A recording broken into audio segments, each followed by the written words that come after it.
Hello and welcome to the Secretariat.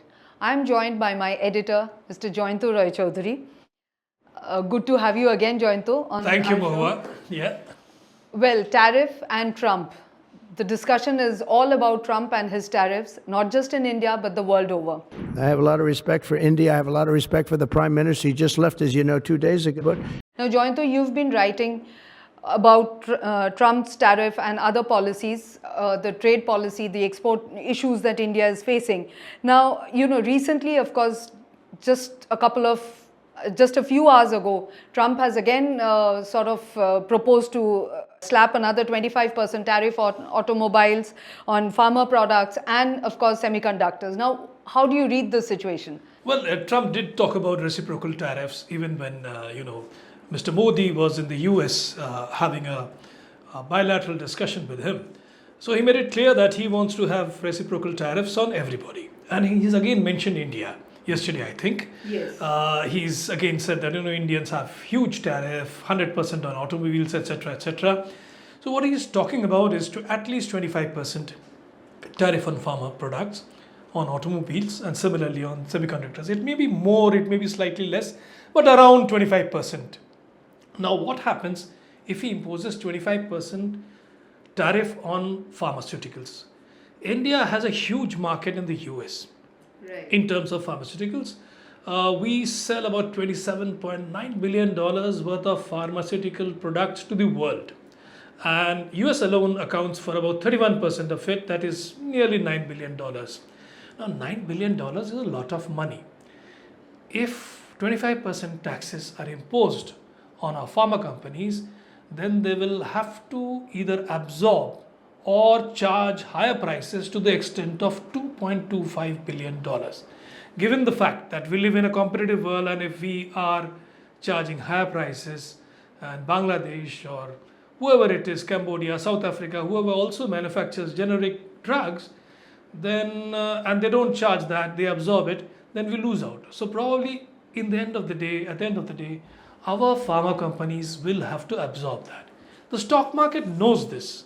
And Mahua, that's why we have seen our pharma stocks falling throughout the day. I mean, Aurobindo Pharma, which has a 48% exposure to the US market, which means 48% of its revenues come from the US market, has seen its shares fall. Compared to a month ago, it's fallen by about 7.69%. Dr. Reddy's, which has a 46% share or rather exposure to the US market, has seen its shares fall by 10.4% in a month's time. Lupin Labs, 37% exposure to the US markets and a 7.56% fall in its share prices. Now that's huge. That's really huge. Yeah. Now coming to the tariff issue, like we've seen just a few weeks ago, he imposed another 25% tariff on steel, aluminium, and of course, it's going to kick in from the next month. But is this tariff uncertainty going to continue? How does this work out? Yeah, so the steel and aluminium thing is going to affect us also. We don't sell much steel products to the Americans, but we do sell a hell of a lot of aluminium products, and that's going to affect our aluminium companies. Right. That's first. But because the US is going to impose tariff on steel products, others who make steel products, let us say Korea, China, these countries are going to then start dumping the steel products in the rest of the world, including to India, which can affect our steel companies again. Now let's listen in to Mr. Ajay Sahai, Director General and CEO of Federation of Indian Exports Organization of FIEO. With the tariff war now escalating, we are expecting the global trade to further slow down, and definitely it's not a very good sign for India. Of course, we are hoping that our negotiator will be able to get a better deal, because many of the products of our interest, particularly steel, aluminum, pharmaceuticals, if they are targeted, our exports and even to some extent domestic manufacturing may be impacted. So it's a cause of concern, but the good thing is that at the same time, the two countries are also talking about Mission 500, where they want to take the bilateral trade from $200 billion currently to $500 billion. We have also talked about the bilateral trade arrangements also, and I expect that there will be give and take, whatever item of interest which India has may be pushed into that. And similarly, US may also ask for the similar kind of concession on the product of its interest. So it's not that at this point of time we are worried, but we are definitely concerned. This is not something which is good. And probably these kind of uncertainties have a very negative impact on overall environment as well. So that's one problem. The other is Trump is playing the victim card here. He's saying we are the ones, the world is taking us for a ride, and everybody is charging huge tariff from us, and we are giving them a pass. They are all coming in. You know the story about Tesla, what he's been saying. Yeah. So coming to the Tesla issue, of course, Elon Musk has sort of evinced interest in sort of investing in India. But at the same time, Trump has said that it's going to be unfair if he comes and invests in India. Now, how do you read this situation? What does this really mean? Well, Elon Musk was trying to set up a factory in India for quite some time. He wanted certain concessions. Some concessions have been given in the budget. The machinery needed to manufacture Tesla in India, that can come in duty-free. But he needs other concessions.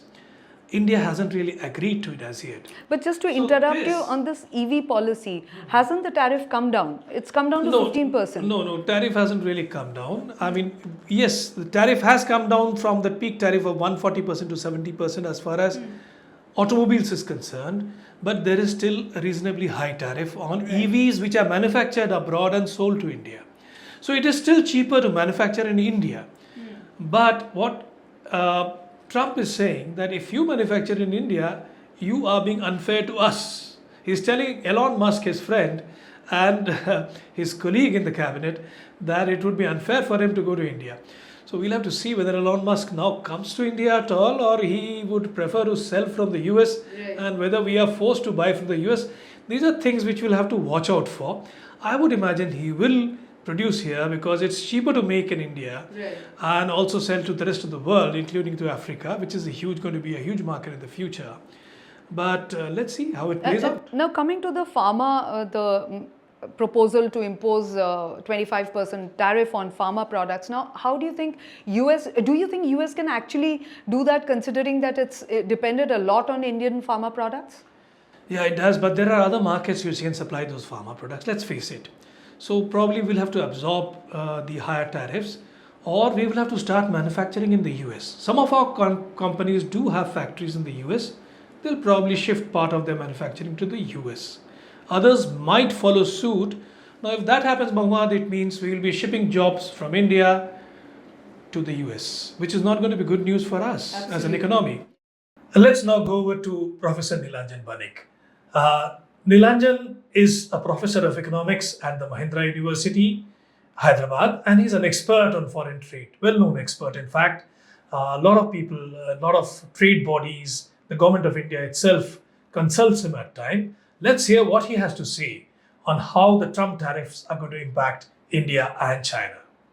These days, everyone is talking about Trump's tariff. Mr. Trump is threatening all the major US trading partners that unless and otherwise they are bringing down their own tariff label, US is going to impose tariff on any exports which are originating from those countries which are perceived to follow a high tariff structure. If you are a student of economics, you will know that in any case, imposing tariff is not a good idea. If I look between the year 2019 and 2016, that was during the time when Mr. Barack Obama was the president of the US. The US trade deficit with China was around $310 billion US.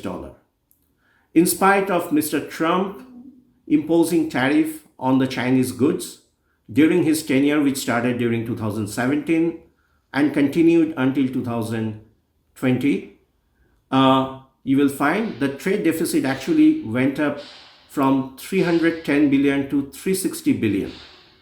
And when Mr. Joe Biden took over in 2021, the trade deficit actually came down. So this narrative basically showcases that even if you are imposing tariff, the trade deficit is not going to be under your control.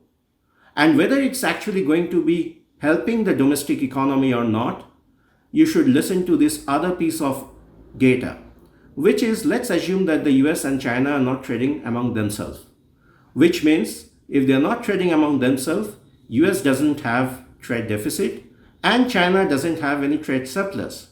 Now, how much of that deficit or surplus is going to help the economy?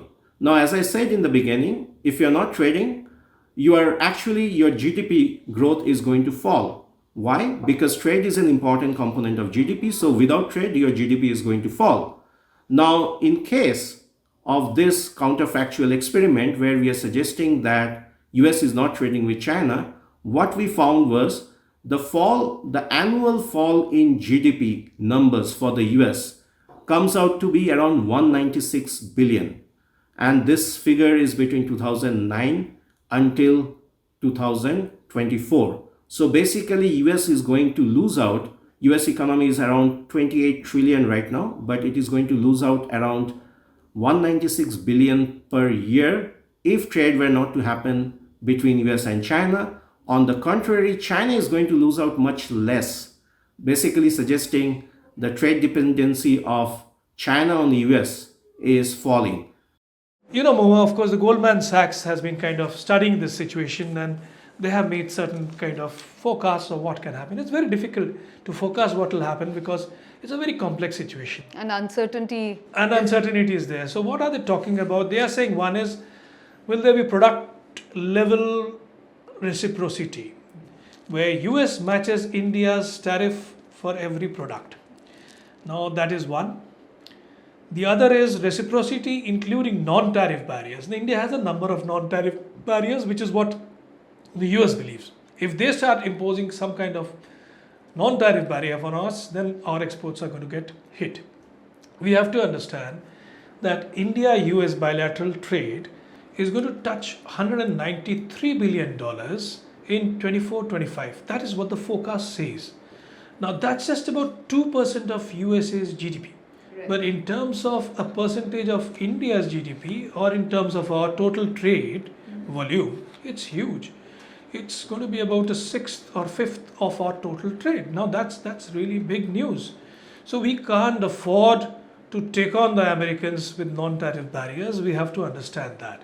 Now Goldman Sachs is saying there are two possible scenarios. Scenario one, when US increases tariffs on Indian goods, only on Indian goods, then we have a 0.1 to 0.3% impact on our GDP growth. Remember, India's GDP growth is falling, it's slowing down, not falling. And if it's 0.1 to 0.3 shaved off that means that much shaved off our growth percentage. The other scenario, the second scenario, which is more likely, is that US applies this across the world. Now that affects us more because we supply a lot of products to other countries who then add value to it and sell it to the United States of America. If that happens, then the impact on our GDP growth can be up to 0.6%. 0.6% of our GDP growth will be shaved off if that happens. That's quite a lot. The third complexity is that the US is talking about imposing tariffs which take into account the value added tax that we impose on anything, whether it is produced in India or on the US. Now that is another complex situation. We have a value added tax, we all know that. Some of them are pretty high, some of them are not that high, but it's going to be a very, very complex thing to deal with. Now this happens just after Prime Minister Modi's visit to the US. Prime Minister, during his visit to the US, of course, he said that India is going to import more of oil from the US, defense equipment. So there was a kind of understanding between the two leaders. So Mahua, what they are talking about is a mini trade deal. What will be in view will be the mini trade deal where we will cut tariffs, cut some of the other taxes that we take on top of the normal basic tariff customs duty, and they agree to retain their tariff levels at the same level. Now that is what will be discussed between officials. But the larger picture is Americans want us to buy more American products. That will include oil and gas. Right. We have talked about that. We already buy quite a lot of oil and gas from the US, about 15%. We buy about 25 to 30% of our oil and gas needs from Russia. So probably they're talking about realigning ourselves so that we buy more from Americans. They want us to buy more American weapons. We are already buying a lot of American weapons. The Reaper drone, which is a missile, which is a drone which goes and hits targets with missiles. We are buying Apache helicopters. We are buying a number of other guided systems. Besides that, they want us to buy the F-35. But then Elon Musk goes and says F-35 is a bad buy. He wants to sell something else. So we'll have to take a call on all that, and we'll see what kind of overall deal India will do with the Americans. See, India and Americans have been friends for a number of years, for decades now. We have a defense pact with them, which has been deepened during Mr. Modi's visit. We have signed on another 10-year defense pact with them. But Mr. Trump is very clear, friend or foe, I'm going to tax you till you reduce your taxes on us.